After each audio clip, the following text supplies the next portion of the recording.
ये बहुत ही रोचक विषय है, रोचक श्लोक है। ये श्लोक स्वयं यमराज जी ने कहा है।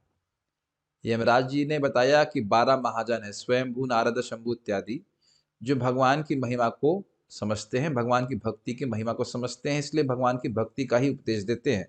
ये पहले के श्लोकों में कहा था, छठे स्कंद के तीसरे अध्याय में। तो मानो यमदूत कहते कि अरे भाई, जब भगवान के नाम से ही सारे पाप कट जाते हैं, नाम का प्रभाव इतना अधिक है, तो सभी लोग भगवान के नाम के ही बारे में क्यों नहीं बोलते कि नाम उच्चारण करो, नाम उच्चारण करो। इतने सारे यज्ञ इत्यादि क्यों करने के लिए बोलते हैं। तो इस पे यमराज जी कहते हैं, जैसे यहाँ पे एक उदाहरण दिया जा रहा है, सुंदरता पाने के लिए एक सफेद घोड़ा भगवान वायु को दें, और उसके लिए बहुत बड़ा व्यक्ति यज्ञ करेगा, कर्म करेगा, एक घोड़ा प्राप्त करने के लिए। तो ये इस प्रकार की बातें क्यों लिखी है? क्यों नहीं सब लोग कहते हैं? सारे शास्त्रों में केवल यही क्यों नहीं लिखा हुआ है कि भगवान का नाम जप करो? सभी लोग यही क्यों नहीं कह रहे हैं कि भगवान का नाम जप करो? और लोग सब लोग कर भी नहीं रहे हैं, हम देख रहे हैं।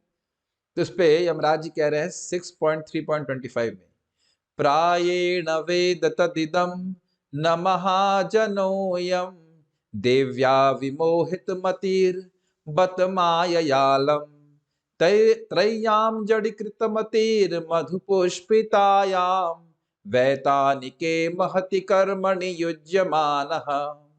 तो कह रहे हैं कि अयम अयम महाजन, ये जो 12 महाजन है, स्वयंभू, नारद, शंभु इत्यादि, तद वह जिस तत् मतलब वह जिस धर्म को, भगवत धर्म को कहते हैं, प्रायेण न वेदा, सामान्यतः लोग इसको नहीं जानते हैं।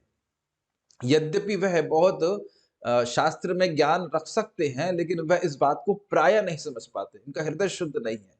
ऐसा क्यों? क्यों नहीं समझ पा रहे? बुद्धिमान है वो तो।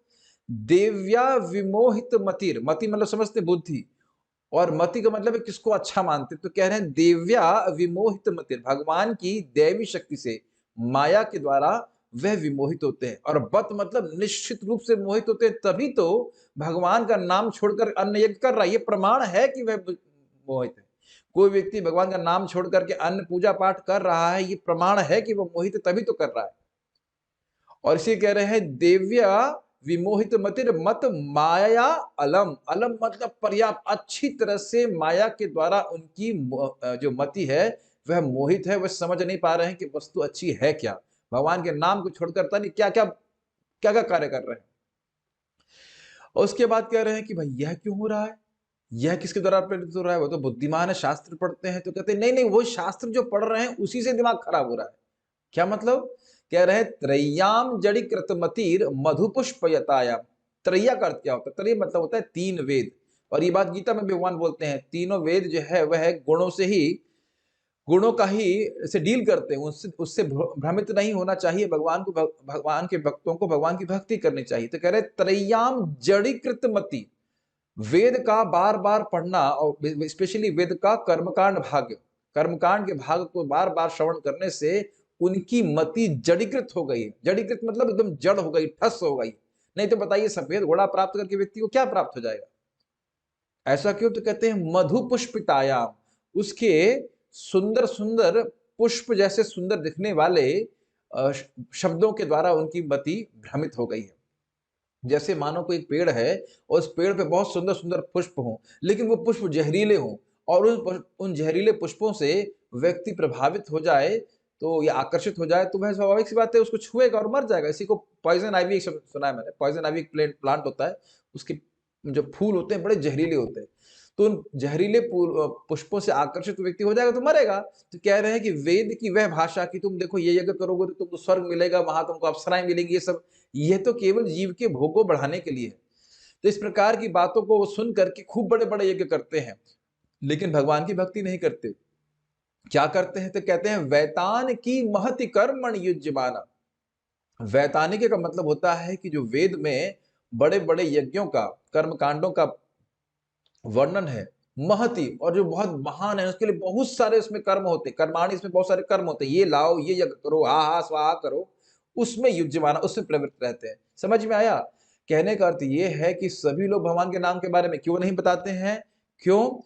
क्योंकि उनकी बुद्धि वेद पढ़ पढ़ के भ्रष्ट हो गई है, भ्रष्ट हो गई है, और माया के द्वारा वे मोहित हो गए हैं, विशेष रूप से मोहित हो गए हैं। इसलिए अपने कल्याण के लिए भगवान के नाम का आश्रय नहीं लेते, अपितु बड़े-बड़े यज्ञ करने में युज्यमान रहते, प्रवृत्तमान रहते हैं। आप इसके तात्पर्य को भी पढ़ लीजिएगा। और इस समय में बड़ी सुंदर घटना चौथे स्कंद में आती है कि महाराज प्राचीन भरषत ऐसे इतने यज्ञ कर रहे थे कि पूरे विश्व में जो घास होती है, क्या घास का नाम था भूल रहा हूँ, वो घास पूरे विश्व में व्याप्त हो गई थी। बहुत सुंदर वर्णन आता है, इतना यज्ञ किए। और फिर नारद जी आते कहते देखो आपने इतने यज्ञ किए, इतने पशुओं को मारा, आपका भविष्य बड़ा गड़बड़ है। तो फिर उन्होंने कहा कि आप ही क्यों भगवान की भक्ति के बारे में बता रहे हैं? क्या मैं योग्य नहीं था या इन ब्राह्मणों को पता नहीं था इसलिए नहीं बताया? तो उन्होंने कहा नारद जी ने कि ये जो ब्राह्मण हैं इनको पता ही नहीं था कि भगवान की भक्ति करने से हमारा परम कल्याण होगा। तो आप समझ रहे हैं इस बात को? बारंबार वेद के कर्मकांड के भाग को सुनने से व्यक्ति की मति भ्रष्ट हो जाती है। इसलिए भगवान की भक्ति के बारे में सुनना चाहिए। है ना? आश्चर्य नहीं होता आप लोगों को? कोई नहीं बता रहा है प्रैक्टिकली भगवान के नाम के बारे में। ये पूजा कर लो, वहां धागा बांध दो, ऐसा कर लो, लेकिन व्यक्ति जन्म मृत्यु के चक्र से मुक्त नहीं हो पाएगा। तो इसलिए बहुत सुंदर बात है, यमराज जी स्वयं कह रहे हैं कि उनकी मति माया के द्वारा भ्रष्ट हो गई। तो हमें अपनी मति को ठीक रखना है, भगवान के नाम को जप को अपने जीवन में सबसे अधिक महत्व देना है, और स्वाभाविक सी बात है कि आपको भगवान के धाम की प्राप्ति होगी।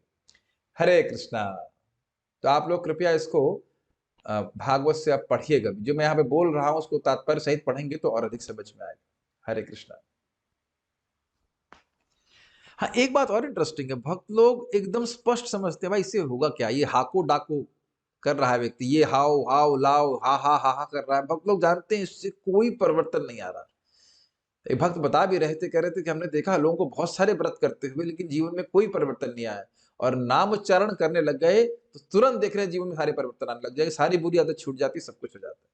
तो नाम व्रत के अलावा, नाम उच्चारण के अलावा कोई अधिक शुद्ध करने वाली वस्तु नहीं। श्रीमद् भागवत का श्रवण और हरे कृष्ण मंत्र का जप करे, निश्चित उसके जीवन में परिवर्तन आएगा और भगवान के धाम जाने के योग्य होगा। हरे कृष्णा।